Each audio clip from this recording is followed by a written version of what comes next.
ഇനി വൈകേണ്ട, ഇന്ന് തന്നെ നിങ്ങളുടെ വീടിനായി സിസോ സന്ദർശിക്കൂ. സിസോ, മേക്ക് ലൈഫ് സിമ്പിൾ.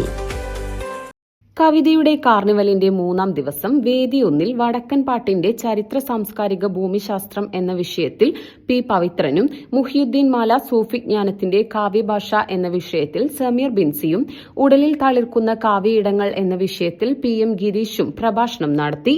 ഉടൽ ഭൂപടങ്ങൾ, ക്യൂയർ ശരീരങ്ങളുടെ ഭൂരാഷ്ട്രീയം എന്ന വിഷയത്തിൽ വിഷ്ണു സുജാത മോഹൻ, അനസ് NS എന്നിവരുടെ സംഭാഷണവും നടന്നു. വേദി 2-ൽ വിവിധ കവികളുടെ കവിതാവതരണങ്ങൾ അരങ്ങേറി. ഭാഷയും ആർത്തിരമ്പുന്ന കടൽ മാപ്പപേക്ഷിക്കാറില്ലൊരിക്കലും എന്റെ അബോധത്തിന്റെ ഭാഷയും. വൈകിയുണർന്നൊരാദ്യ അക്ഷരം നോവിന്റെ നീറ്റലിൽ പിറന്നതായിരുന്നു.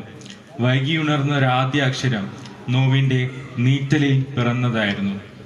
മൗനം മൂടിയ ശൈശവത്തിൽ ഭാഷയെത്താത്ത കുട്ടിയെന്ന് ലോകം എന്നെ വിധിയെഴുതി. മൗനം മൂടിയ ശൈശവത്തിൽ ഭാഷയെത്താത്ത കുട്ടിയെന്ന് ലോകം എന്നെ വിധിയെഴുതി. ഒരു ആമയോട്ടമായിരുന്നു എൻ്റെ ബാല്യം. അതിൻ്റെ മന്ദത നാട്യമല്ലെന്ന് തിരിച്ചറിയാൻ ആർക്കുമായില്ല. ഒരു ആമയോട്ടമായിരുന്നു എൻ്റെ ബാല്യം. അതിൻ്റെ മന്ദത നാട്യമല്ലെന്ന് തിരിച്ചറിയാൻ ആർക്കുമായില്ല. കളിവാക്കുകൾക്ക് പെട്ടെന്ന് മൂർച്ച കൂടിയപ്പോൾ 13-ാം വയസ്സിൽ ഭയത്തോടെ ഞാൻ ഉരുകി മുരടിച്ചുപോയി. വിഷ്ണുപ്രസാദ്, S ജോസഫ്, ലോഭാമുദ്ര, കൃപ അമ്പാടി, നിരഞ്ജൻ, വിമൽ പ്രസാദ്, മെലിനോവ തുടങ്ങിയവർ കവിതകൾ അവതരിപ്പിച്ചു.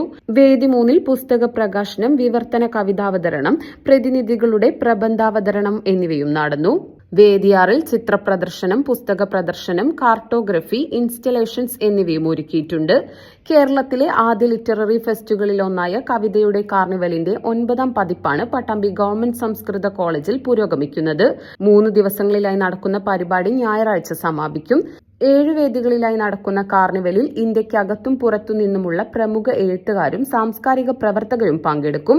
അന്താരാഷ്ട്ര സെമിനാർ പ്രഭാഷണങ്ങൾ, മീറ്റ് ദി പോയറ്റ്, കവിതാവതരണ സെഷനുകൾ, സംവാദങ്ങൾ, പുസ്തക പ്രകാശനങ്ങൾ, നാടൻ കലാവതരണങ്ങൾ, കലാസാംസ്കാരിക പരിപാടികൾ, ഇൻസ്റ്റലേഷൻ, ആർട്ട് ഗാലറി, ദൃശ്യ സംഗീതാവിഷ്കാരങ്ങൾ, പുസ്തകോത്സവം തുടങ്ങി നിരവധി പരിപാടികളാണ് സംഘടിപ്പിച്ചിട്ടുള്ളത്.